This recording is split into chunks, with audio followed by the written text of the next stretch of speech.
Nah, kalau gitu saya bakal masuk ke bagian yang terakhir, yaitu pengalaman ujian. Jadi saya bakal berbagi pengalaman saya sendiri, apa sih keuntungan saya mengikuti ujian TOEFL ini dan bagaimana saya mempersiapkan ujiannya.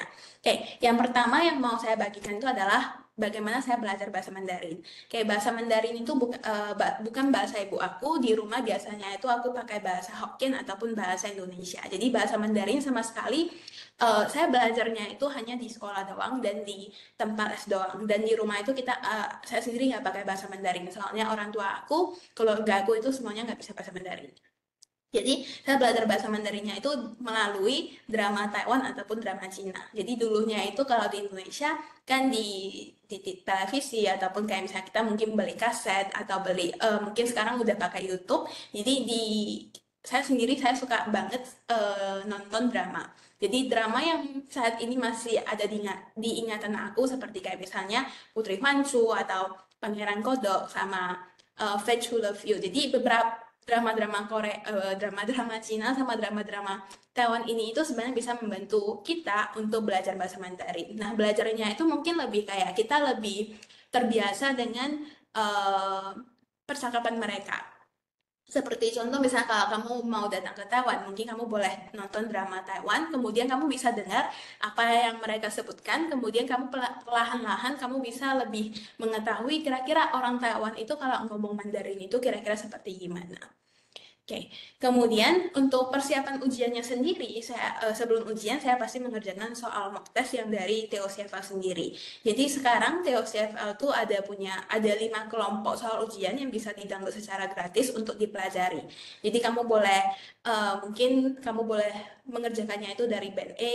Kemudian kalau yang A, kalau menurut kamu terlalu mudah, mungkin kamu boleh pindah ke B. Kemudian kalau terlalu mudah lagi, kamu boleh pindah ke C.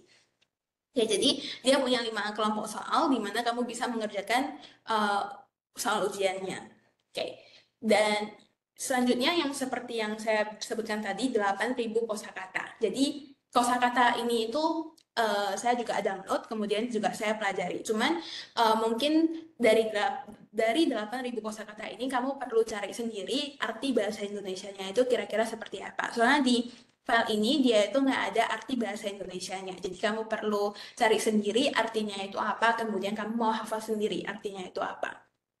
Oke, dan yang selanjutnya yaitu dari Theo7 sendiri mereka punya Facebook dan juga punya Instagram. Dan biasanya mereka 2 minggu sekali atau kadang 1 minggu sekali mereka juga bakal memberikan soal-soal ujian. Jadi kamu boleh mencoba mengerjakannya juga.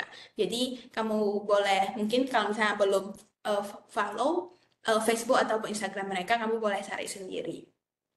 Oke, dan yang selanjutnya yaitu buku yang saya pakai sendiri dalam persiapan ujian, yaitu saya membeli 4 buku ini. Tapi 4 buku ini itu mungkin lebih cocok untuk yang level B, band B. Oke, kalau misalnya hari ini kamu cuma mau ujian yang band A doang, mungkin buku ini itu agak terlalu susah buat kamu.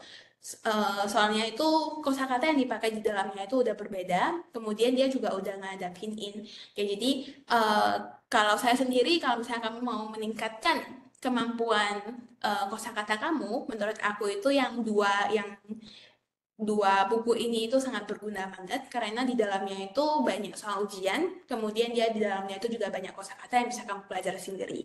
Kemudian kalau misalnya hari ini kamu pengen belajar tata bahasa, penggunaan dalam kalimat Mandarin itu kira-kira seperti apa, kamu boleh membeli 2 buku yang di belakang ini. Karena 2 buku ini itu dia lebih fokusnya itu ke tata bahasa. Gimana sih mau mengucapkan satu kalimat Mandarin dengan benar. Ya, jadi ini yang lebih fokus ke tata bahasa.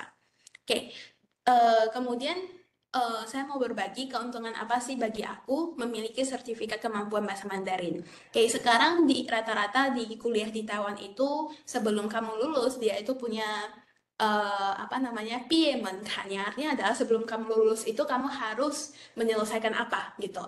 Jadi seperti contoh misalnya saya S2 di Taiwan, kemudian sebelum saya lulus di sini itu dia menyebutkan harus mengikuti ujian dan lulus yang TOCFL yang level 4. Oke, jadi walaupun skripsi saya udah selesai, kemudian saya juga kredit saya udah selesai, tapi kalau misalnya hari ini saya belum mendapatkan sertifikat TOEFL yang level 4, maka saya juga nggak bisa lulus. Oke, jadi sekarang kalau misalnya kamu mau kuliah di Taiwan, kemudian kamu mau mengambil jurusan apa, kamu harus cari tahu sendiri di jurusan kamu itu kira-kira ada nggak eh,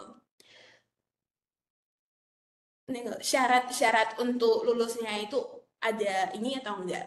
Jadi kamu perlu mencari sendiri. Kemudian selain itu dan karena adanya sertifikat kemampuan bahasa Mandarin, sekarang saya juga bisa mengambil beberapa case terjemahan. Jadi kayak misalnya di Taiwan sini kan lumayan banyak nih yang mungkin butuh penerjemah bahasa Indonesia. Nah, di sini saya juga ambil beberapa case di mana saya bisa mendapatkan pendapatan yang lainnya. Oke.